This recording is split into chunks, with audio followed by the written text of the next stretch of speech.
Welcome to the Old Time Radio Westerns. I'm your host, Andrew Rines, and I'm excited to bring you another episode absolutely free. This episode is one of many released every month, totaling over 80 episodes so far. Each one is meticulously digitally restored and stored in the cloud for your convenience, a process that incurs costs. To help cover these expenses, you might hear some advertisements throughout the episode. While we do retain the original commercials for historical authenticity, you may also encounter modern ads, which help keep the lights on. If you prefer an ad-free experience, we offer a couple options. You can listen to the episodes on YouTube, where they don't include the audio ads, although YouTube may provide their own ads on their platform. Alternatively, you can also support us by becoming a patron on our Patreon page. For more information, go to otrwesterns.com/donate. Again, otrwesterns.com/donate.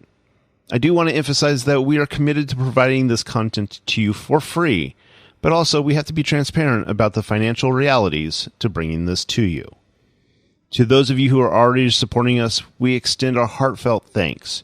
Your contributions make it possible for us to continue doing what we love. And as a final note, I did want to mention one last thing. If you are paying for a service, let's say like Audible, and you're listening to this show on that site, they do not provide any financial or monetary means to this podcast. We provide it to them as a way for you to be able to listen, but they don't help us in any way. So again, thank you to everybody who is already supporting, and those of you who want to support us in the future, I deeply appreciate it. Now, let's get into this episode. This episode is going to be Challenge of the Yukon. Original air date is April 8th, 1951, and the title is Take It Easy. Let's get into it, and again, thanks for listening.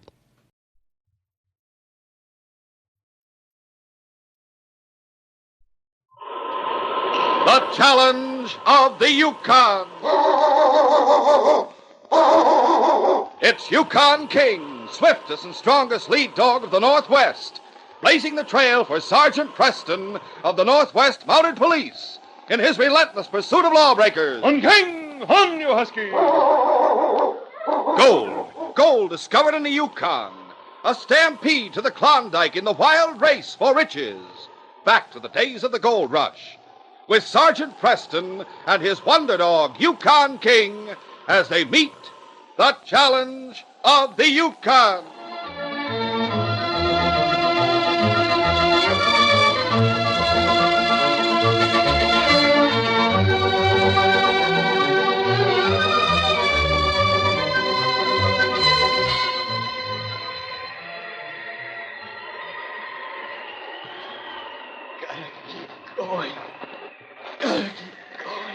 The first blizzard of the year caught Harry Esmond when he was only halfway to Beaver City.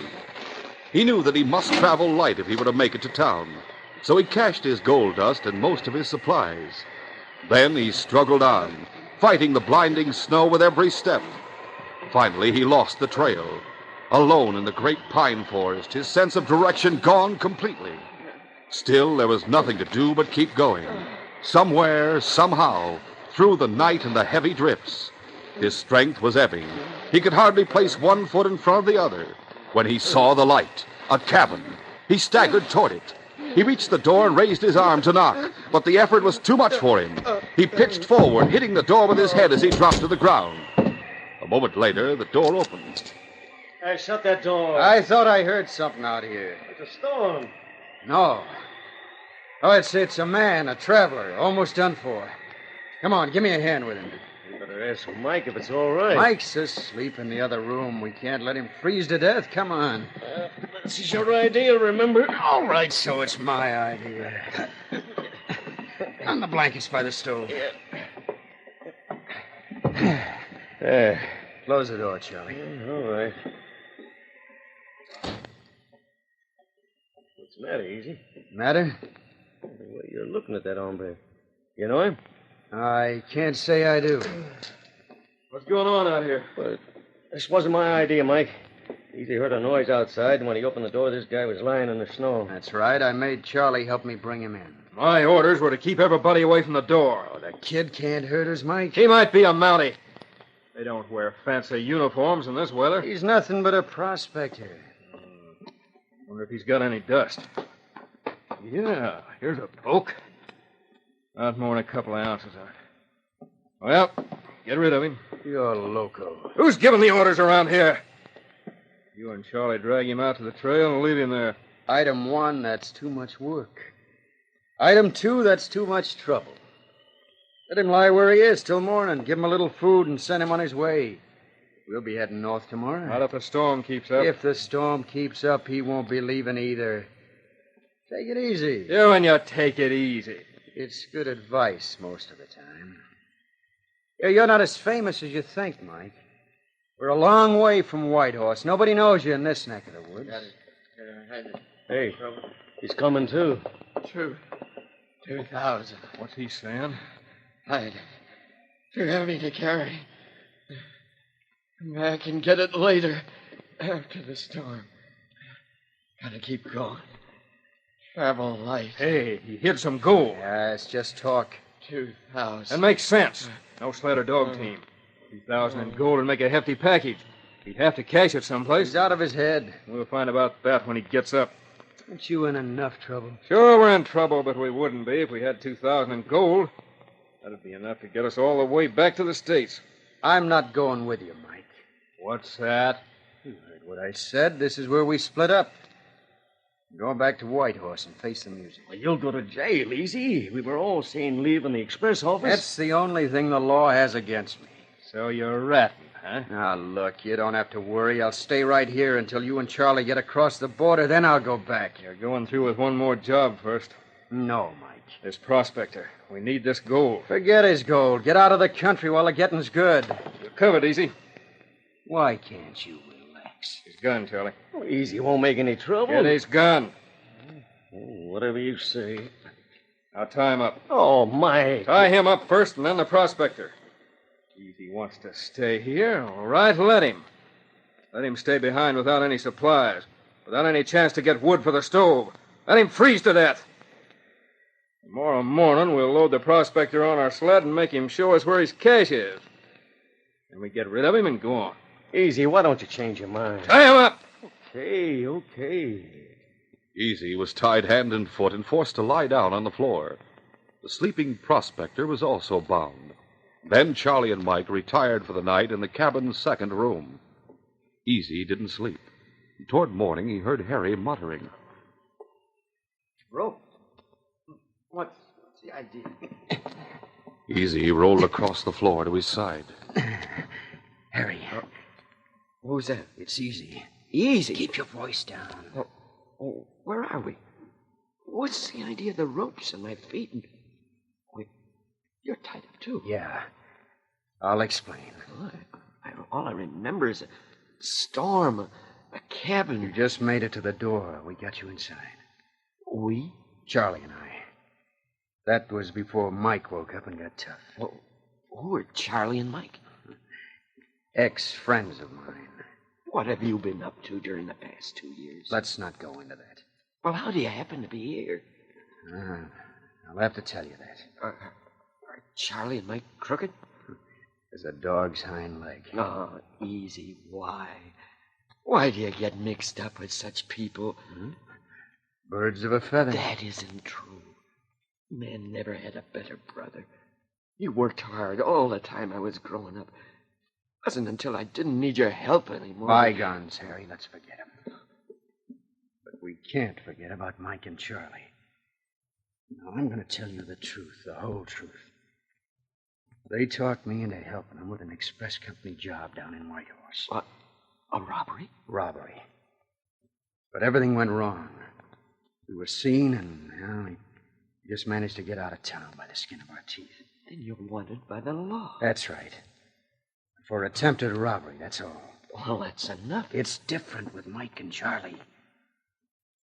After we left Whitehorse, I found out they were wanted for murder. A killing down at Lake LaBarge. And you stuck with them? You know me.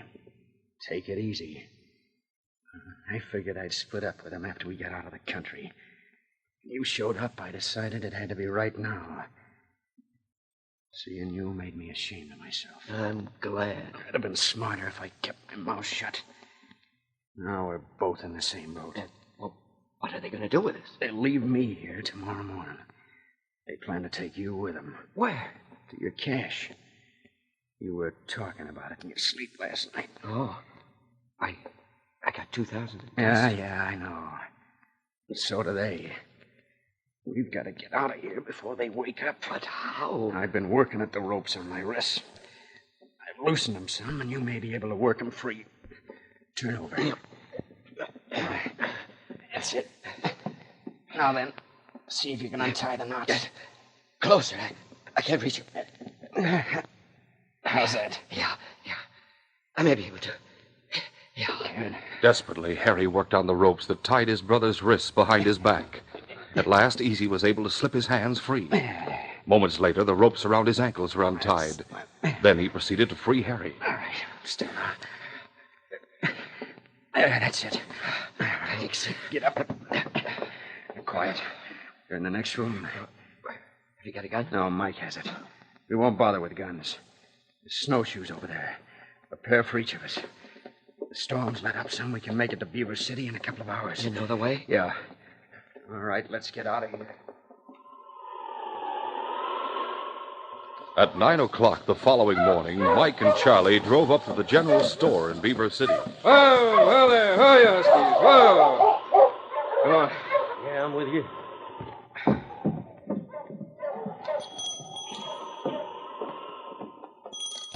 Good morning, gents. Isn't it good morning? Well, the storm's let up some. How'd you find the trail? Terrible. All the way from Dawson. You had any more travelers come in this morning? Nope, you were the first. But I'm expecting Sergeant Preston. Of course, he'll be coming from the other direction, from the Indian village. If you're traveling in that direction, you'll have a trail broken for you. Sergeant Preston. Shut up. You, sure nobody's come into town ahead of us?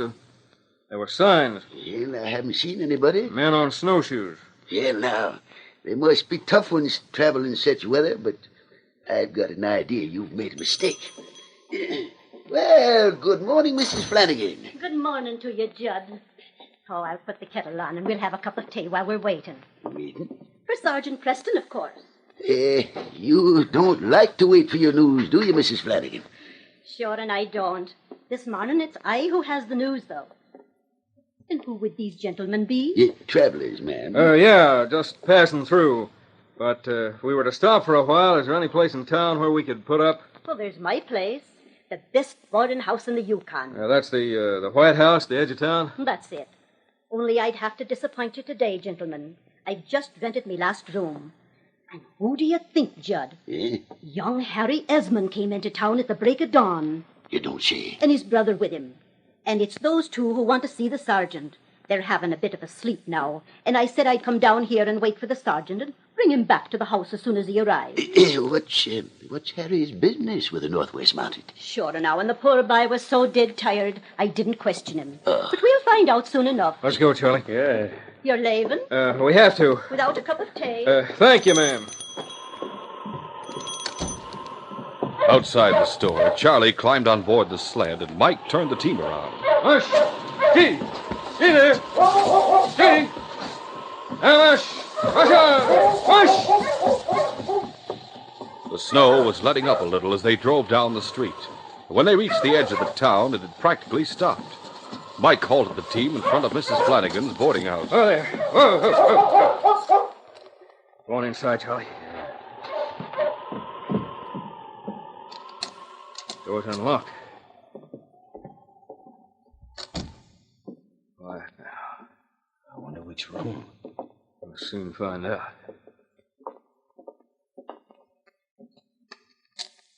Parlor.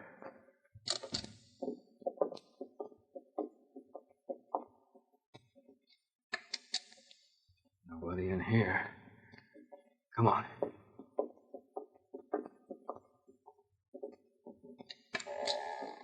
Yeah, that's easy in the first bed. The prospector will whoop at the window. You don't want to hurt him. We want him to be able to talk. To put up a fight. If there's anybody upstairs... We'll find out. Yeah. Charlie returned a few minutes later and reported. Not a soul in the house but them. Use your knife on Easy. I'll wrap the prospector over the head with the barrel of my gun. Good enough. Oh! Harry, look out! At Easy's cry, Harry leaped from his cot, but Mike was already on top of him. Mike tried to bring his gun down on Harry's head, but the younger man ducked the blow and lashed out with a right. It caught Mike on the chin and drove him back. But then both Charlie and Mike closed in on Harry. He stood with his back to the wall and fought desperately. Still, the odds were too much for him. Mike found his opportunity, and the barrel of his gun crashed down on the side of Harry's head. The young prospector slumped to the floor. Now what? Did you finish Easy? Yeah, I'll see. Yeah, he's done. We'll load them both on our sled. Get rid of Easy outside of town. The cabin's a good place. Then we'll make the prospector tell us where his gold is. Come on. Easy first. All right. At the store, Judd and Mrs. Flanagan drank their tea and talked for the next 2 hours. Sergeant Preston reached town at 11 o'clock, and after discussing the weather and the condition of the trail with Judd, he and King accompanied Mrs. Flanagan back to her boarding house. Oh, what a blessing the snow has stopped. Step in, Sergeant. Come on, King. What's he sniffing at? Some team burrowed out in front here. You see where they were in the snow there. A team? Glory be. Now, who could it have been? Oh, and me front door unlocked. I don't like that. Not like what? Those 2 men. They could have stopped here on their way out of town, couldn't they? Well, I don't know whom you're talking about, Mrs. Flanagan. Inside, King. Well, I don't know their names. A couple of travelers passing through. They stopped at the store a couple of hours ago. Only for a few minutes, you understand. But they did find out where me boarding house was. And with me there, and not here, I'll have a look in the kitchen to make sure they didn't strip the cupboard. You've never seen the men before? No, Sergeant, I had not. Oh, everything seems to be in order here. Well, they may have only stopped out in front for a few minutes to adjust their load. Oh, maybe they did. Sit down, Sergeant, and make yourself comfortable. I'll wake Harry and his brother. Their room's just down the hall. I've never met Harry, have I? What's his last name? It's Esmond. Esmond. Mrs. Flanagan, does he call his brother Easy? He does that. You know him? There's a circular out on him. He's wanted in Whitehorse for robbery. No, Harry's a fine boy. He may be. I'm talking about his brother. You have no idea what they wanted to see me about? They were a little secretive, Sergeant. The 2 men you saw at the store, did one of them have a scar above his right eye? Why, yes. Is the store locked? There's no key for it, but it's only the proper thing to knock. Sergeant, there's no one in here. There's been a fight. Oh, me beautiful furniture. And there on the blanket, a stain. It's blood, Sergeant. I'll see you later. Where are you going? As you said, Mrs. Flanagan, what a blessing the snow stopped. I'll be able to follow those sled tracks outside. Come on, King.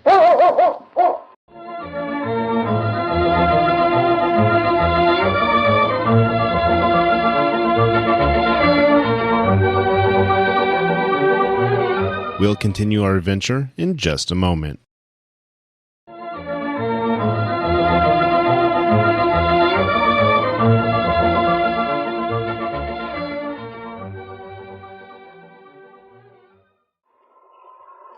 Five minutes later, the sergeant headed out of town and into the forest. On, King! March! Since they were following a broken trail, King had been harnessed, and the great dog set a fast pace. Still, it took half an hour to reach the trapper's cabin in the woods, the cabin where Harry had collapsed the night before. The sergeant stopped his sled at the edge of the clearing by stepping on the brake. Easy, King. Keep the team quiet. King was unharnessed, and then he and the sergeant crossed the clearing at a run. With his gun ready, the sergeant kicked open the door. There was a man lying on the floor in the far corner of the room. The sergeant knelt beside him. From the description on the circular, this must be Easy Esmond, King. He's still alive. We'll do what we can for him. The sergeant got his first aid kit from the sled and proceeded to care for the wounded man. It was a knife wound in the back, but there was no hole in the parka that had been wrapped around him. He must have got this at Mrs. Flanagan's while he was asleep, probably. But we can save him, boy. The wound bandaged, Easy was placed on the cot and covered with blankets. The sergeant started a fire in the stove, and as the cabin grew warm, Easy stirred a little. Yes, he'll live. Harry. Esmond, where's your brother? I got him. Who? Mike and Charlie. Mike Danvers and Charlie Morgan, wanted for murder at Lake LaBarge. The men who were in on that White Horse robbery with you? Yeah. They killed your brother? I don't know. They will kill him after he shows them where his cash is. Esmond, I'm Sergeant Preston, Northwest Mounted Police. Try to tell me everything that happened. I was going to give myself up, Sergeant. You were at Mrs. Flanagan's boarding house. Mike and Charlie came there? Yeah. One of them stuck a knife in you? Charlie. Harry fought. They knocked him out. Loaded us both on their sled. They dumped me off here. I could hear them talking. They thought I was dead. Oh, Harry, they'll kill him when they get his gold. Do they know where it is? Maybe he told them. Do you know where it is? No. Yeah, King can follow their trail. I'm going after them. You'll be all right if you just lie quiet. Take it easy. Yeah. That's me. Come on, King. It had begun to snow again as they left the cabin, and the sergeant didn't harness King, letting him work as a loose lead to concentrate on the trail. The sled tracks were covered now, but the great dog never faltered. On and on through the forest he ran, an hour, 2 hours. And then suddenly he stopped short. There were men a little way ahead. The sergeant went forward on foot with King by his side. From tree to tree they moved. The sergeant caught a glint of metal from the underbrush to his right. He dropped to the ground as a shot rang out. The sergeant raised himself slightly to fire in return. A rifle spoke from the left. The sergeant was hit, but he managed to roll down into a snow-covered gully and lay there for a moment, getting his breath. It isn't too bad, King. Creased my side, but shouldn't interfere with my shooting. He crawled to the top of the gully, searching the trees for a target. The men showed themselves for a brief second when they fired. The sergeant caught one of them. Then there was no more shooting. The men had moved on. King told his master that by scrambling into full view at the top of the gully. His master didn't follow him. Sorry, boy. I can't make it. Have to rest. Take it easy. King crouched beside his master and looked into his face. There must be something he could do to help. He leaped to his feet and ran back through the forest to the sled. He nosed through the box at the rear until he found the case the sergeant had used so recently in the cabin. The case he always used when someone was badly hurt. King took it gently between his teeth and ran back to the sergeant. What do you have there, boy? The first aid kit? Oh, you're a wonder, King, but I'm afraid I can't. Still, if I get out of this parka, I might be able to bandage it, stop the flow. Well, that's it, King. Take hold of the sleeve. Pull, boy. It took a superhuman effort for the sergeant to dress his wound. When he had finished with the parka pulled back over his shoulder, he was exhausted. Just have to take it easy. King wasn't satisfied. Once more he returned to the sled, but this time he insisted on the team following him back to the sergeant's side. Now what? You want me to climb aboard? Well, why not? I can rest just as well on the sled as I can here. Those blankets look good. Let me take hold of your harness, King. That's it. There we go, boy. Oh, wonderful. I can get my strength back lying here, and I can still keep moving. After them, boy. On, King.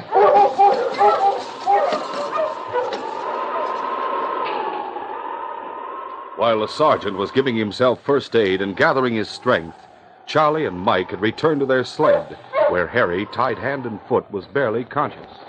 Told you there was somebody following us, didn't I? You still don't know if it was a Mountie or not. Whoever it was, he's done for. You don't even know that.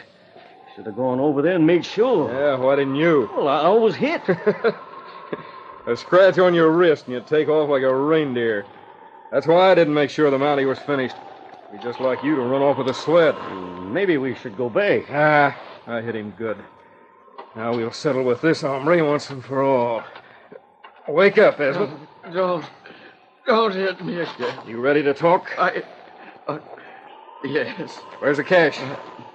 It's a big pine. Blasted by lightning. A big rock near it. North of here? Yeah. Let's get rid of him so I can ride the sled. Well, keep him with us until we get the gold. and you will run behind with me. All right, you mutt. You've had enough rest. Up on your feet. Come on, up. Come on. Push! Push on! Push!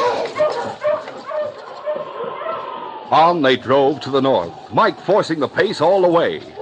It was getting dark when they saw the great pine which had been struck by lightning. That it? Yeah. Whoa, you huskies. Whoa there. Whoa. Now, where's the rock? Near the foot of the tree. Got the ropes on his feet, Charlie. Okay. Get up. I can't. Come on your feet. This way.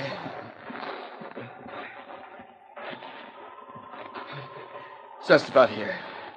Of course, the rock is covered with snow. Find it, Charlie. Brush the snow aside. Yeah, okay. You've lied, Esmond. No. Right next to the rock. I wrapped my supplies in dust and a piece of tarpaulin. You'll find it. Hey, here's the rock. Which side, Esmond? It's the right. Yeah, there's something here. Tarpaulin. Open it up. Never mind the supplies. Where's the gold? Yeah, this bag must be it. It's heavy. Let's see. Yeah, sure. Uh-huh. Must be a good 2,000 there. There's plenty of dust. Can't be far from the border, Mike. We'll drive on to Circle City and have a celebration, huh? Yeah, some unfinished business here. Don't shoot me. Let me go. You'll be safe once you're across the border. How can I stop you? Let me go. Yeah. Why not? What? You're absolutely right. You can't stop us from crossing the border. Why shouldn't we let you go? You will? Cut the ropes on his hands, Charlie. Wait a minute. I say, we shouldn't take any chances. Just cut the ropes. I'd use a knife on him. Never mind the argument. I know what I'm doing. I hope you do. Yeah. Thanks. Thanks a lot. Go on. Start running. Running? I'll be lucky if I can walk. You heard me. I said run. Why, you're going to shoot me in the back. Run, mister. Run fast. Back on the trail, King had warned the sergeant there was danger only a short distance ahead, and the sergeant had stopped the team. He was strong enough to walk now, only occasionally leaning on King for support. And he took to the trees at the side of the trail. He rounded a bend and saw Harry running toward him. Beyond Harry, near the shattered pine, Mike was leveling a rifle. The sergeant stopped, steadied himself, and took deliberate aim. This is one time we shoot first and ask questions afterwards. Got him, King. Mike dropped to the ground. Charlie went for his gun. Once more, the sergeant's aim was true. Help! Help! Help me! You're all right now, Esmond. They were going to shoot me. Yes, I gathered as much. Stay here until I make sure they can't make any more trouble. Come on, King. There was no fight left in either Mike or Charlie. Once in possession of their guns, the sergeant gave them first aid.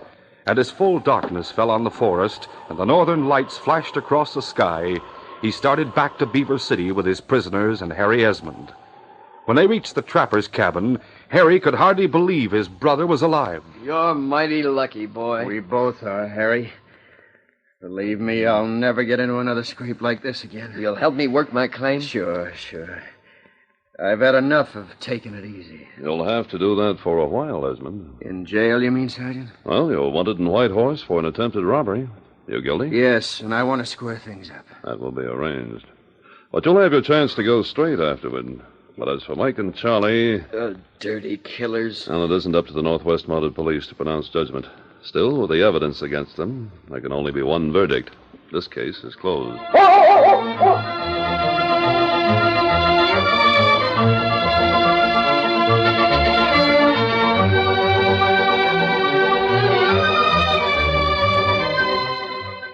In our next adventure, Rusty Rain, gang leader, is talking to the other 3 members of his gang about his plans for robbing the express office in Whitehorse. We'll get that gold from the express office tonight, fellas. Hey, Rusty, don't forget about Preston's being in town. Don't worry, I haven't forgotten. I have a plan that'll lead that Mountie on a wild goose chase and make him look like a fool while we sit right in town and laugh about it. Yeah, but if he does get wise to my plan, we'll fix him and that mutt of his once and for all. When the outlaw gang successfully robs the express office, it seems that Rusty's plan is going to work. But their plan goes haywire when Sergeant Preston and King, taking a cue from a blind husky, find their hideout and face their blazing guns. Be sure to hear this next exciting adventure. These radio dramas, a feature of the Challenge of the Yukon Incorporated, are created by George W. Trendle, produced by Trendle Campbell Enterprises, directed by Fred Flowerday, and edited by Fran Stryker. The part of Sergeant Preston is played by Paul Sutton. The Challenge of the Yukon is brought to you every Saturday and Sunday.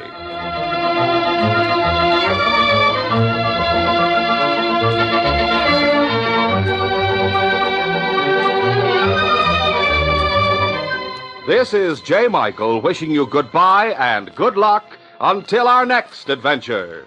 This program came from Detroit. Today's most popular heroes of outdoor adventure are heard every weekday afternoon from 5 to 6 o'clock. Monday, Wednesday, and Friday, Mark Trail roams the wilderness, Clyde Beatty defies the beasts of the jungle, and Victor Borga entertains with 5 minutes of musical laughs. Tuesday and Thursday, they are the Indian hero Straight Arrow riding to uphold justice, Sky King zooming to supersonic action, and Bobby Benson, the cowboy kid, in tales of western daring. Listen to Mutual's Hour for Fun with Mark Trail, Clyde Beatty, Victor Borga, Straight Arrow, Sky King, and Bobby Benson over most of these stations every weekday afternoon. This is the Mutual Broadcasting System.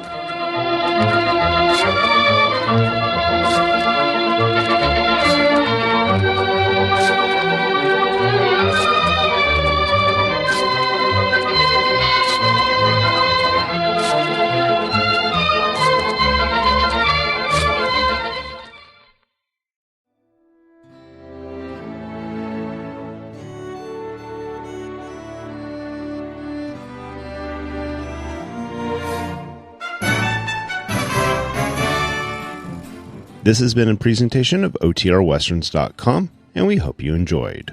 Please take some time to like and rate our shows in your favorite podcast application. Follow us on Facebook by going to OTRWesterns.com/Facebook. Subscribe to our YouTube channel by going to OTRWesterns.com/YouTube. And send us an email, podcast@OTRWesterns.com. You can call and leave us a voicemail, 707-986-8739. This episode is copyright under the Attribution Non-Commercial Share-alike copyright. For more information, go to OTRWesterns.com/copyright. Have a great day, and thanks for listening.